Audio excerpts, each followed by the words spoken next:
Santa Claus? Anybody need it? Real quick. You got little Santa Claus coming to town? Do I like the Santa story? Sure I do. I was a kid too. Do I cut people down? No, I've been putting pictures up. If you like Santa here, if you like Santa there. Is it an error? Is it pagan? You better believe it. Is Christmas pagan? You better believe it. Your birthday is. Your funeral is. Is it heretical according to my faith? Absolutely. Absolutely. If you want to go to the book of Daniel and type in King James Bible and think about old Santa Claus, you're going to see in the prophecy of the Old Covenant. The king of the north and the king of the south is going to abide by the garbage. Where's Santa Claus from? King of the north and king of the south. In the prophecy of Daniel. Where's Santa Claus from? Is that little thing called the North Pole? Moving along in the covenant of the dispensation of grace here. That's a no-brainer. Jesus comes from the east. Jesus is coming back from the east. But old Santa Claus comes from the north, and the war that ensues upon your planet in the north, south, east, and west weather vane. Santa Claus is in the north. So in the book of Luke, you see Satan fall as lightning. Santa Claus is in the sky with a lot of lights. Here's one analogy. The gentleman on Facebook who asked us, humbly, is Santa Claus, just a blatant say, is Santa Claus. They wanted us to speak. They didn't want a bitch. They didn't want a biblical debate. They wanted a discernment debate. And that's what we do. King James Bible believers. And so they're like, is Santa Claus evil and pagan? If Satan fell like lightning and a dude and also called saint. I think we're called the saints and the born again, and I think the Vatican called themselves saints. Saint Nick. The particular whole realm of the Santa Claus story is a real man. It wasn't reindeers either. The whole story is based on pure factual stuff. It's just been glossed over, like a lot of Bibles and theology. Yeah, the story of Santa Claus thingy. Oh yeah. Jesus is not interested in us having a commercialized industry on this day and saying it's his birthday and his birth. Jesus had 3 gifts. How many did you purchase?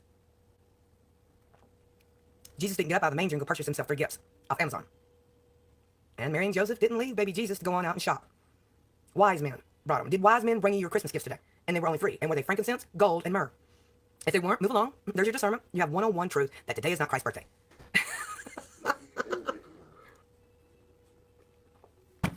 I don't think when baby Jesus in the manger had a big old turkey dinner, did he? No, that was a baby. No, I'm saying Joseph and Mary didn't go out to Walmart. No. It's funny. I don't want to have to wait for my turkey anymore. No, I don't. Shop for the rest of it. Well, okay. Santa Claus is coming to town. Alright. One like unto the Son of Man, that be Jesus, clothed with a garment down to the foot. Who has an outfit on, Buttercup, up on your chimney? Who would that be? If the Son of Man is Jesus in Revelation chapter 1, verse 14, who has that outfit all the way down to his foot? Santa Claus is coming to town. It's King James Bible Group RAM, and they wanted the discernment call, and I wrote it right down. Call for discernment? They're like, yep. I'm like, here we go. Alright, as you read verse 14, you can go on down, it doesn't matter. Clothed with a garment down to the foot, and girt about the paps with a golden girdle. What's around Santa's belt? Around his waist? This is also Ephesians chapter 6, the spiritual warfare of how a warrior in Roman soldier times is dressed. Jesus will be too. But Santa Claus is too. Shotted boots, Ephesians chapter 6. Look at Santa Claus's boots. The belt is Ephesians 6. As a dispensationalist, we move around. We move around for the knowledge of the truth. You can't get around the doctrine of God. You just can't get around it. And he said, what's that belt old Santa's wearing? And read Ephesians 6. How are you supposed to dress? Santa Claus is coming to town. Alright. Now, in verse 14, his head and his hairs were white, like wool. What color is Santa's hair? And what color is Christ? In Revelation 1, verse 14. The whole thing is Santa Claus, evil, pagan. Yes! Mockery right there. There's more. And then you teach your children it's not correct to lie. Say, well, we're just dealing with... my parents done it for 2 years. Grandparents did it. You are teaching your children you are a liar. You might want to read Revelation, who hates a liar. It's all the drama community does is talk about liars. You might want to read whom you should fear about liars. On this day for sure. You are teaching your kids a lie. Stand in front of Christ one day. He'll remind you of me teaching this if you watch it. Why didn't you listen to the one that taught you the knowledge of the truth? You lied to yourself, your kids, about something that wasn't real instead of me. That is fact. Not a hypothesis-educated nutbag flying around in the air. Who's going to come back in the air? Christ. Who's going to be raised up from the grave in the air? The dead in Christ first. Up. Who ascended up? Christ. There's a blessed hope to be risen up. Where old Santa Claus comes down. He's up there. In your Satan when you come down on lightning, Buttercup. Down. Oh, we got it, little boy. We got it. We got it, Santa. It's true. And we don't care who likes it or don't. This kind of doctrine is my mandated discernment call. The rest of me is just this dying damn flesh dying. This is hard doctrine. And it's taught aright, not right. On this Christmas day. It's my job to mandate a little bit and teach Santa Claus. What else is Santa Claus doing in this chapter and verse? Teach him, Santa. All right. When you got past the wool, right, no way around it. Wool everywhere, shepherds. Luke chapter 2, baby Jesus in the manger. Wool everywhere, Santa Claus. Okay, after that, it says as white as snow. All you see with Santa Claus is white as snow. Snow, snow, snow, snow. North Pole, snow, snow, snow, snow. We're in Mississippi and there's no snow. Why does Santa Claus always have snow? Mockery of this. I would think that Santa needs to get his brain straightened out a little bit. That Mississippi doesn't have no snow.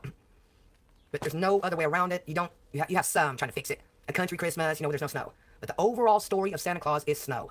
And it's white. And the mockery of Christ is right here in Revelation 1, at least verse 14 through 16. At the end prophecy time, you find Santa Claus teaching at the end prophecy. Book of Revelation, chapter 1. You think Jesus just decided to stick that in there for you? You just think, well, I guess it's just written in there because, well, I don't know what kind of commercial billion-dollar industry is going to be today, but hey. And a weirdo in Raymond is teaching it to you. Weird doctrine, it's just true. All right, and then you see Santa Claus really come to town. And his feet like unto fine brass. We're talking to the Son of Man here. We're talking to Christ and the mockery of the pagan thought of Santa Claus that you teach your kids and your grandkids. Verse 15, and his feet. Now, Santa Claus has boots. Maybe not jackboots. His feet like unto fine brass. Ordinarily, when Santa Claus jumps down the chimneys, he shakes his boots off and often nestles the fireplace with brass poking the fireplace. He's cold. Many films show Santa Claus grabbing a brass. You ordinarily have some sort of brass around your fireplace. Poking your fireplace to keep yourself warm. Brass. Some sort of, could be black, it doesn't matter. It's around your fireplace. That's what this is teaching you. And that's where they got it from. They're trying, Disney tries to do it, Marvel tries to do it, the whole industry of Santa, they're spelled the same. That's another wake-up call. S-A-N-T-A? Just happens to be S-A-T-A-N? That's a clinky dink too? No ma'am, no sir. But you'll see Santa Claus poking the fireplace a lot. You got a couple of them. Alright, buttercup Santa Claus lovers. Let's keep reading. In his head, and of course, and his hairs were like white like wool. When it comes to the films of all pretty well Santa Claus films, especially elves, even the film Elf, wool, reindeers. The reindeers have wool. It doesn't have to be white. It can be brown. They use wool. Santa Claus's outfit isn't made out of polyester and cotton. It's wool. But elves, the movie Elf, you can look at the outfit and see if you're a clothing person, somebody who sews, they know the high-end use of wool of the Santa Claus pagan tradition. Wool is used completely through so many Santa Claus films, there's no way around it. That's true.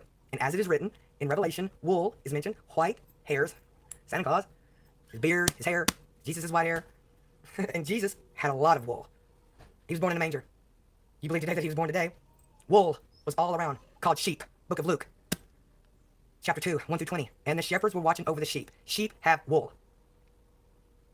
Okay, is Santa Claus evil and paganistic against the mockery of Christ? Yes, it is. Yes, it is. If you believe God, you must take him at his word, not at your word, not at your pastor's word, not at your religious word, not at what your family taught you, not your parents, where you live, what country you live in. His word will stand firm against this holiday of Santa. There's no way around the birth of Christ. In Luke chapter 2, 1 through 20, you read the shepherds are watching over the sheep of wool. And his voice as the sound of many waters. Ho, ho, ho, ho, ho, ho, ho, ho, ho. You hear Santa around the world. And water is around the Santa Claus story. In the North Pole, there are usually aurora borealis is around of lights. Satan falls as an angel of light. You always have lights. The aurora borealis is usually around Santa. Water is around Santa. But the furnace thing is in verse 16, I believe, too. Well, here, actually, I missed. Oh, and his eyes were as a flame of fire, verse 14. Flame of fire, a chimney, a furnace. You gotta get down. Isn't it interesting, William, how Santa never jumps down and the fireplace is running? I know. You don't see that as often. In the wintertime, because the kids say, let's not light a fire tonight because Santa's coming down the chimney. Yeah. Okay, this paganistic world we live in is very scary. I practiced it. I know the knowledge of it. It's not going to change, though. This chapter 2 is taught from the church of Ephesus, right when you can learn something on your earth about today's holiday. You take this off the page. You apply it to 2021, 2022, what you're doing in the girth of your home, wherever you live, whatever you're doing. If it doesn't jive with what's happening now, the whole thing is closed up, all need to be burned like Santa Claus's fireplace, and no thought of Christ should be known. But that is a lie. It's right there. You don't cherry pick it, you learn from it. It is the instruction manual like your job. This is your job, if you say Jesus. This is your job, first. Not going and barking and bitching about somebody at your job. You'll take this in your heart and mind and soul and spirit to your job. That don't mean you won't live in this dying, dead, damn, doomed, depraved, depressed garbage. You'll be a liar. You will more than likely not stand firm on this until your death. That doesn't mean you're not born again. Nah. But Ephesians confirms this. That when it comes to a lot of knowledge of Santa Claus, if you're going through a hell of a lot today, and I am. Everybody is. Good and bad. Everybody is. Not everybody's married today.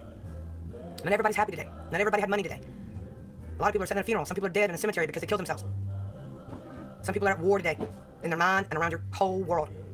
Somebody's having an accident, dying right now. Somebody lost a child at this moment. You need to remember that you're not so jolly, jolly, ho, ho, ho all the time. You need to remember those who are not. That is your job as a mandated discerner. If you have Christ in you, it's your mandated job to worry more about that than the love of your own children. You can't teach your children anything if you first love didn't come first. You'll be in this all the time. You'll be in the flesh all the time. Galatians 5, first epistle by Paul. You'll be in the flesh all the time. You won't be the spirit of the flesh. You won't be going toward the good fruit. No, you'll be teeter-tottering through mammon, materialism, and trying to serve God. Daily. Your mind will be tormented, your friends, your family, your medical, every cotton-picking thing until our demise. And if that's not truthfully so, I don't know what is. I don't know what is true. If we're going to fool ourselves by wearing a yin-yang mask all the time, then nobody's your real friend. Nobody loves you. They don't love you. If you live the kind of life I live, you can come on a camera and not worry about what people think, do the best that you can, and don't stand down till you're ready to stand down. And he will help you stand down. He will tell you when it's time. So we just love people. We're trying to love people. We're trying to care. We're not, a lot of people aren't doing this kind of stuff on purpose. No. It's just my mandated job to teach it. Give you some information, take it, throw it in the garbage, throw it out like a bird, and say, I can learn from that. I can learn from that. I don't like that. Throw that away. You're just sitting around learning and getting rid of data in your brain like you do your computer. You don't have to hate. You don't always have to hate somebody's YouTube content. You just take what you need to apply it to your life. If they make you understand, then you're learning from them. If this person helps you somewhere else, say that particular vlog is just too long for the way that I learned.